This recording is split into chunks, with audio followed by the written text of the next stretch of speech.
Democracy, from the Greek demos, meaning people, plus kratia, which means rule. In other words, it means rule by the people. But we do not rule, do we? We are told that we do not live in a direct democracy. Instead, we live in a representative democracy. In such a system, we are supposed to be represented in Parliament, not by ourselves, but by our representative. Do we still live in a representative democracy when our representatives do not represent us? Because that is currently the reality.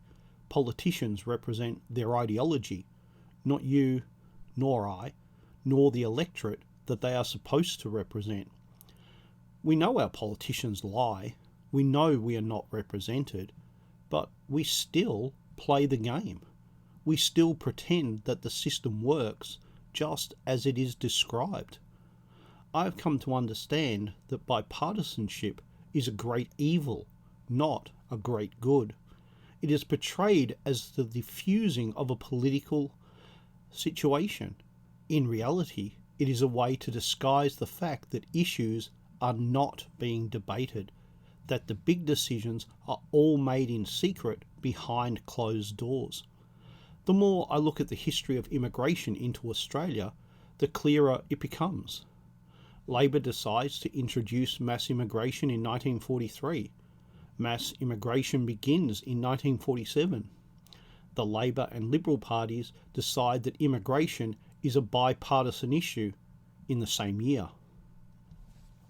Since 1947, the issue has been a non-issue because they know we would never have voted to do this to ourselves.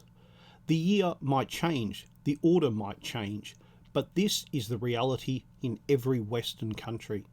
They decided that we would collectively commit suicide, but when you decide to make someone else commit suicide, that's not suicide, that's murder.